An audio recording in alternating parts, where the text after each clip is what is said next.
ध्यान दीजिएगा। आज का क्लास आपका चैप्टर 3 क्लास 10वां का चैप्टर का नाम है दो चर वाले रैखिक समीकरण युग्म। सबसे पहले कहते हैं कि नासा मोहब्बत का हो या शराब का, फर्क सिर्फ इतना है कि शराब सुला देती है और मोहब्बत रुला देती है। चलिए अब हम चलते हैं मैथ की तरफ। यहाँ पर लिखा है क्लास 10वां चैप्टर 3 दो चर वाले रैखिक समीकरण। सबसे पहले इसके बारे में हम जानेंगे। सबसे पहले इसका हम व्यापक रूप जानेंगे। नोट करके लिख लीजिएगा। नोट 1, दो चर वाले रैखिक समीकरण युग्म का व्यापक रूप। यहां पर लिखेंगे दो चर वाले रैखिक समीकरण युग्म का व्यापक रूप। व्यापक रूप दो चर वाले रैखिक समीकरण का व्यापक होता है a1x plus b1y plus c1 बराबर 0 तथा b2 तथा a2x plus b2y plus c2 बराबर 0 होता है। ध्यान दीजिएगा। दो चर वाले रैखिक समीकरण युग्म का व्यापक रूप a1x plus b1y plus c1 बराबर 0 तथा a2x plus b2y plus c2 बराबर 0 होता है। इसको शॉर्टकट में लिख लीजिएगा। यहाँ पर बता दे रहे हैं a1x plus b1y plus c1 बराबर 0 a2x plus b2y plus c2 बराबर 0 होता है। बॉक्स में यहाँ पर ऐसे करके इसको लिख लीजिएगा। क्या लिखे? a1x plus b1y plus c1 बराबर 0, a2x plus b2y plus c2 बराबर 0। ये हमारा दो चर वाले रैखिक समीकरण युग्म का व्यापक रूप हुआ। अब इसके आगे हम देखेंगे। ध्यान दीजिएगा। इसको चलिए ध्यान दीजिए। अब वहां व्यापक रूप बताया है। अब यहां से ध्यान दीजिएगा। नोट 1 पहले बताया है। अब नोट 2 समझिएगा क्या है। नोट 2 ऐसे हमारे जो भी प्रश्न होगा नोट जैसे लिखाएंगे वैसे लिखते चलिएगा। नोट 2 में दो चर वाले रैखिक समीकरण युग्म में समीकरण को हल करने के लिए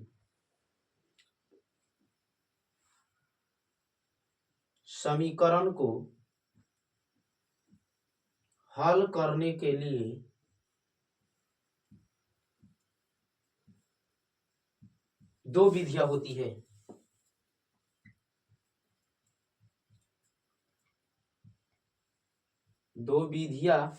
है। ध्यान दीजिएगा। नोट 2 में लिखे हैं दो चर वाले रैखिक समीकरण युग्म में समीकरण को हल करने के लिए दो विधियां होती है।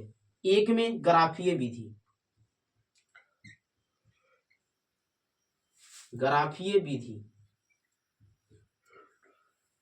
और दो में बीजगणितीय विधि।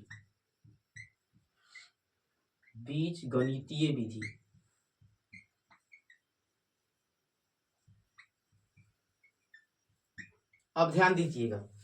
हमने क्या लिखे? एक में ग्राफीय विधि है, दो में बीजगणितीय विधि। ग्राफीय विधि आपको हर साल बोर्ड के एग्जाम में क्लास 10वां में हर साल आपके 5 नंबर के पूछे जाते हैं।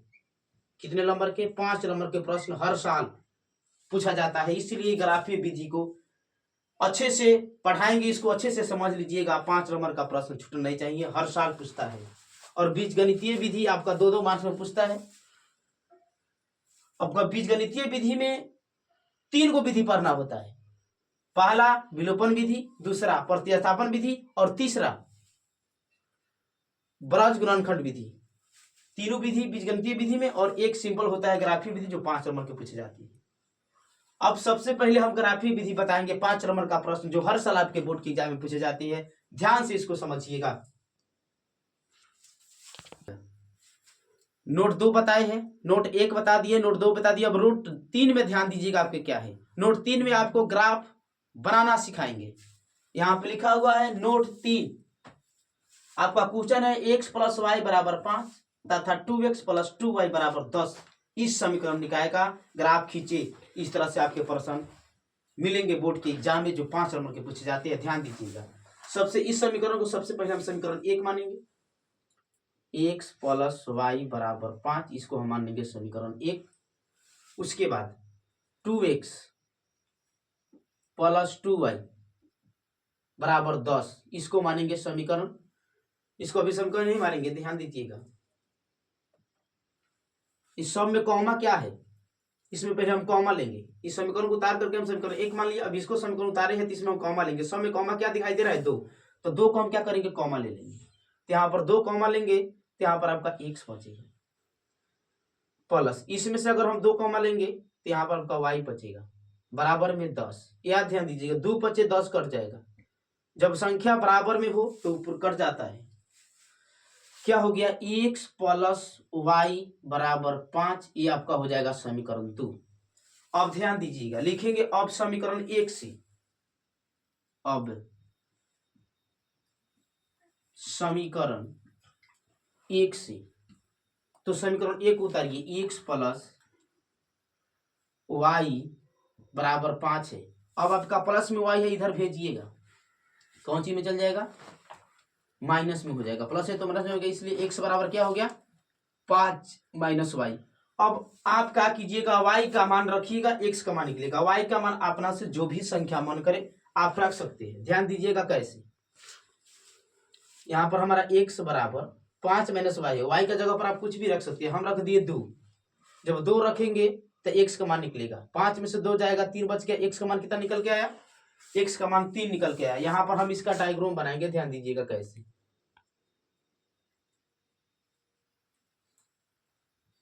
इसको x मान लेंगे, नीचा y मान लेंगे। x का मान कितना आया है 3, तो हम x के डॉबर में रख देंगे 3, और y का मान कितना रखिए 2, तो हम रख देंगे 2।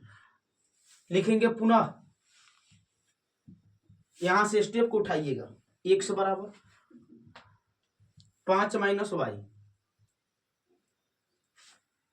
अब देखिएगा y का मान फिर भी अपना से कुछ भी रख सकते हैं, हम 1 लिख देते हैं। 2 रखे हैं तो 3 रखते हैं, 3 रखते हैं तो घट के कितना आएगा 2। अब x का मान कितना आया 2, तो यहाँ पर हम डायग्राम में x के सामने 2 लिख देंगे और y के सामने हम 3 रखे हैं तो 3 लिख देंगे। आप 3 संख्या रखिए या 2 स्टेप रखिए या 3 को स्टेप रखिए, तो आपके ऊपर डिपेंड करता है। हम 2 को स्टेप रखकर किसका ग्राफ खींचेंगे। यहाँ पर देखिए समीकरण 1 से डायग्राम बना दिया, अब समीकरण 2 से हम डायग्राम बनाएंगे, उसको ध्यान से समझिएगा।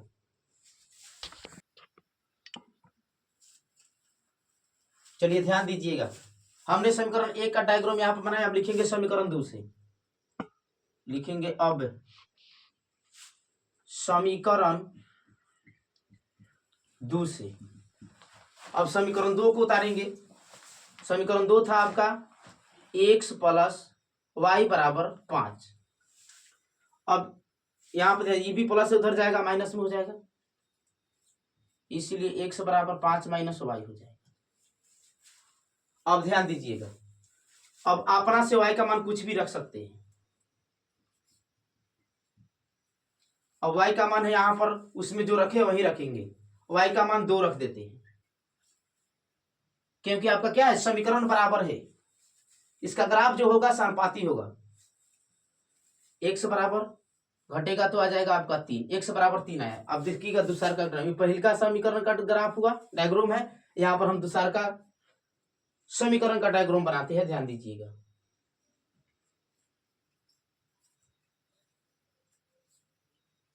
x मानेंगे, इसको y मानेंगे।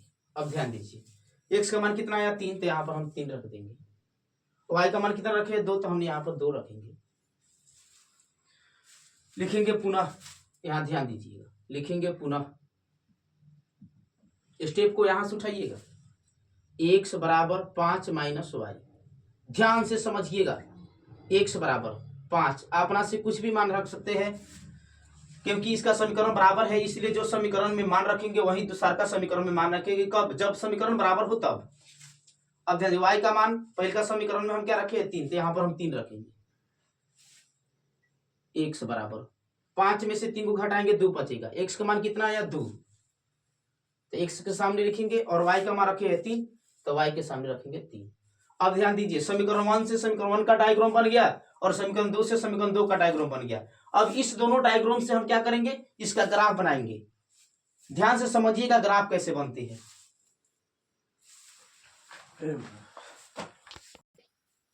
चलिए ध्यान दीजिएगा इसका ग्राफ कैसे बनाते हैं।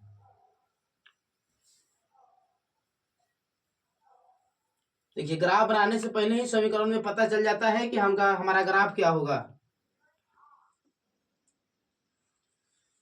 हमारा अंतिम संख्या कहां तक है, अंतिम संख्या हमारा 3 तक है, तो इसमें हम 4 तक ले लेंगे। हमारा मूल बिंदु होता है 0,0, यहाँ पर 1 2 3 4, इसको 1 मानेंगे, इसको 2 मानेंगे, इसको 3, इसको 4।